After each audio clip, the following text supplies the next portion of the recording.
Hello to you all. This is Romeo Broadcasting Network News. I'm Thomas Kamulato with the latest story of the hour.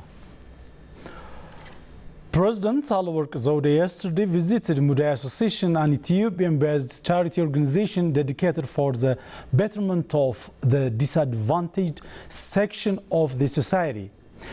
During the visit, she encouraged the staff as well as children and women were receiving assistance from the organization. The president commended the association for providing support for orphans and mothers in this difficult situation. The president added that Muday Association is a good example that we Ethiopians could do a lot if we work together.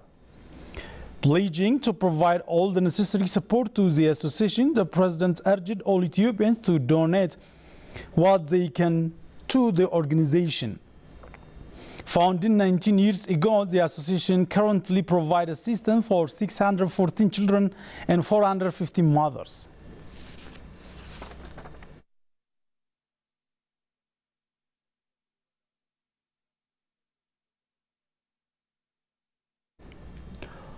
The reforms undertaken in the defense force would help the army to effectively fulfill their mission, said Engineer Aisha Mohammed, Ethiopian Defense Ministry. Engineer Aisha yesterday presented her ministry's 6-month performance report to the House of People's Representative. A lot of military modernization programs were carried out in the past 6 months by making amendments on 20 articles of the Defense Force Proclamation, she told the House. She further said works were underway to build a stronger defense force that are capable of fulfilling their national mission.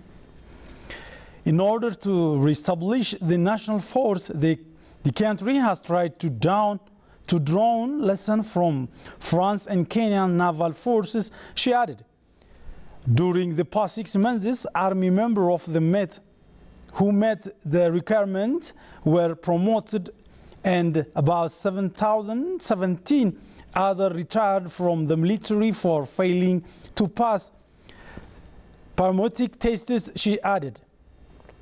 Engineer Aisha also responded to the question raised by the members of the House of People Representative for further explanation on the reform and composition of the military. FBC website reported.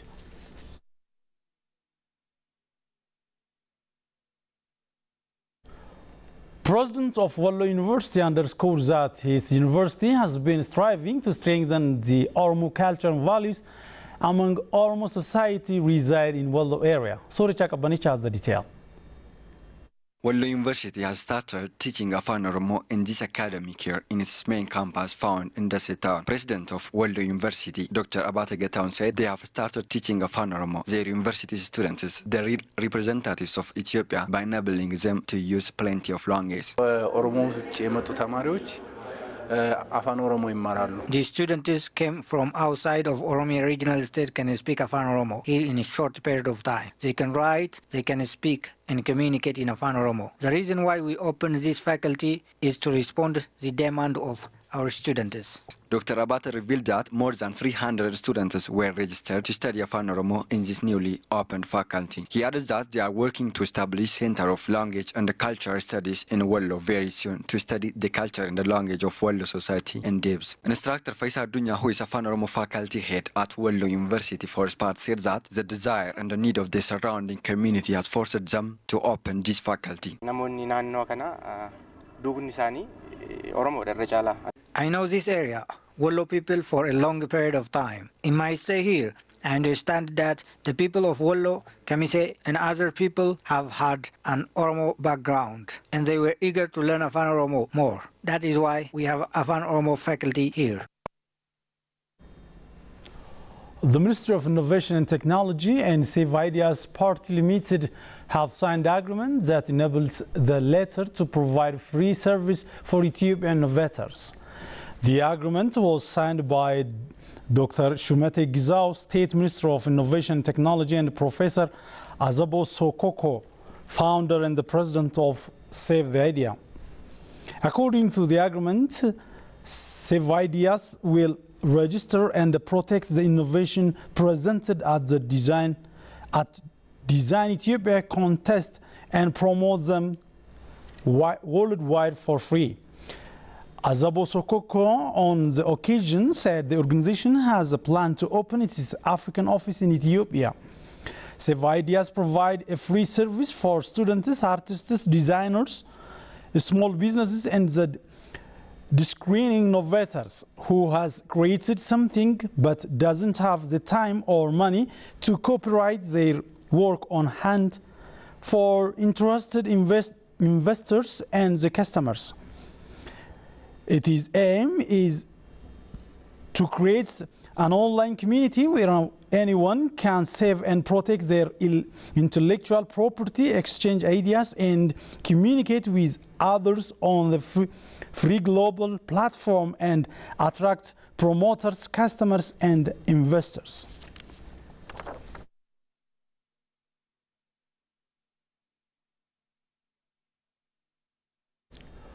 Minister of Water, Irrigation and Energy stated that efforts should be exerted to modernize water and sanitation service of the country. Olma Bain has more than that. Ministry of Water, Irrigation and Energy is going to undertake inventory of water institutions at the country level. Minister of Water, Irrigation and Energy, Dr. Engineer Seleshi Bakala, said that it is for the second time that water institutions are going to be counted. Dr. Engineer Seleshi added that the process will be effective for 15 consecutive days. The minister noted that the 2011-2012 data were not clear and quality due to its poor way of gathering information. The previous data collecting system in water institutions and other have had limitations. To improve this, using technology is very important. In 2011 and 2012, the data were filled on papers that occupy a place. We have to learn from it. Dr. Engineer Seleshi said that this year's data gathering process is supported by technology. He added that the process would improve limitations that have been observed in the sector and balances demand and supply. Counting water institutions will enable us to check and balance our demands and supply in the sector. It also helps us to identify where challenges and the limitations are found. The minister underscored that all water and liquid institutions in cities and towns as well as water pumps in rural areas are going to be counted. 4,075 tablets were also bought with cost of $2.1 million, and more than 4,000 people are also ready to count. 500 supervisors will also be assigned, it was said. More than 1 million birr is also allocated for the process. Dr. Engineer Seleshi stated that the process will help to realize water supply standards both in the cities and in the countrysides. The minister also called upon the entire people of the country to support the expertise assigned for this process. Prime Minister of Ireland Leo Varadakaris will arrive in Finfinne, Ethiopia for official visit. His visit will last until 11th January, according to the Minister of Foreign Affairs. During his visit, he expected to meet with Prime Minister Dr. Abiy Ahmed and President Sahle-Work Zewde to discuss bilateral relations between the two countries. Ireland and Ethiopia enjoy 25 years diplomatic relations. PM Varadakaris began his work-long program in Africa yesterday, a visit to Mali.